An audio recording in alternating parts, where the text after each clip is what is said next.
We'll start just with first impressions.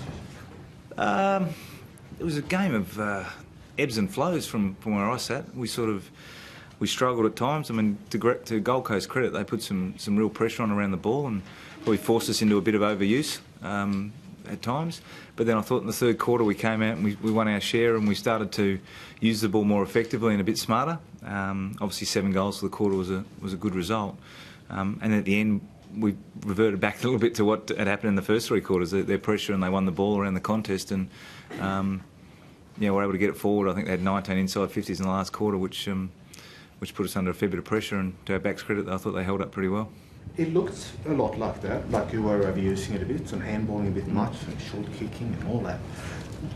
Is that because you're too concerned about keeping possession of the ball, do you think? I don't think it's that. I think it's that. I think it's a combination of, we've encouraged our guys to play what's in front of them, and I think at times, it's a balancing act. The ball was probably a bit slippery at times tonight, which meant that one handball turned into 2 or 3. And as I said, to Gold Coast credit, they put real pressure on around the contest and forced a bit of that as well. So we often would feed the ball out of a stoppage or out of a contest and go back, and pressure arrived and we'd be forced to go again. And so it's a work in progress, finding that balance in terms of how much handball versus kick, and we take ground. Yeah, I understand. Your forward line is a very good forward line, but we didn't see that much of them tonight. Is that their fault, or is it the supply's fault? It's a bit of supply. I mean, at times we lost control around the stoppage and the contest, and when you do that, the ball tends to be down the other end and played in the opposition's half. I think when we gave our forwards an opportunity in that third quarter, you saw what they're capable of doing. And look, we'll review it on the tape and see exactly some of the areas which are work in progress, which we've identified since day one. So summary, I'll walk away going, for us, we've got a really good hit out in a game against a very competitive opposition that, and it was 90 rotations, gave us a look at that. So there's a lot of positives out of it, and there's still work to do, that's this time of year. That's why we do the pre-season training, and we've got 2 weeks now to get organised for North Melbourne round 1. So how do you assess the whole pre-season campaign, like the 3 games in total? Have you, because you won the first one by a heap, didn't you? To be perfectly honest, I can't remember the second one. This one was Fremantle, yeah. A bit scratchy. It's pre-season. We're scratchy. Has it been a bit up and down, or have you seen like a consistent sort of improvement, do you reckon? I think we've seen improvement through patches in the pre-season. In terms of what we wanted to achieve out of the pre-season, I'm comfortable we've done that. We got through tonight with no injuries, so we've got a healthy list, which is good going into round 1.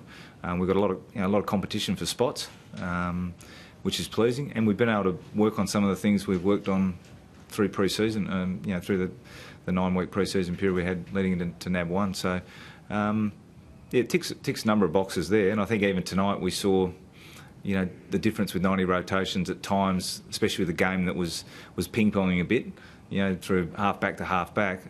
It places a bit of a different strain on your playing group, and I thought at times, we were adjusting to that as well. So overall, it's a good pre-season, sets us up to tackle round 1. Just philosophically on the 90 rotations, is there a danger perhaps that, I think the AFL want the result to be fatigue opening the game up?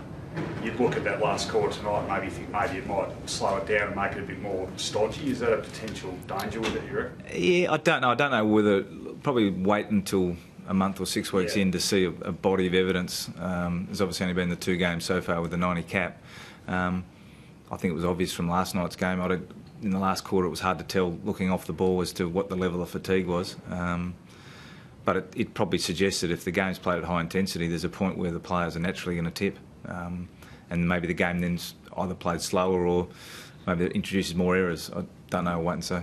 With no goals from Eddie Betts and you still won the game and your forwards were okay without him, how do you view that?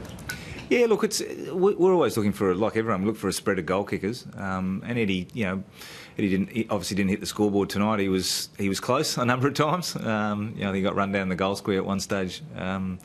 We looked like it was going to be a certain goal, but we look for a spread. And we were fortunate tonight. We got some goals out of our midfield as well, and even out of our back. So it was a good even spread. On the competition response that you mentioned, who's encouraged you out of your younger players pushing up?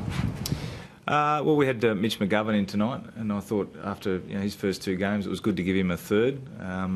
And I thought he showed some signs tonight as a guy who's got a potential look at a spot. Wayne Miller continues to do some nice things. Sort of came in and out of the game a little bit tonight, but Wayne's another one. And there's some guys who've had some good pre-season. So Matty Crouch has stepped up through the midfield.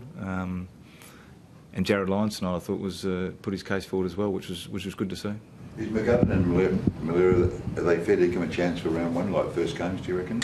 Yeah, look, at this stage, we'll assess what the balance of the team looks like. We've got a couple of guys, we've got a number of guys playing tomorrow in the Sandful, and that's the beauty of having, we've got 40 available playing at the moment, so we'll see what best suits in terms of roles. It's important we bring guys in who are going to play a particular role for us, and that's what Gov was able to do tonight as a forward. And we'll see what the balance looks like for North Melbourne. All good, guys. Thank you. Thanks, guys. Thank you.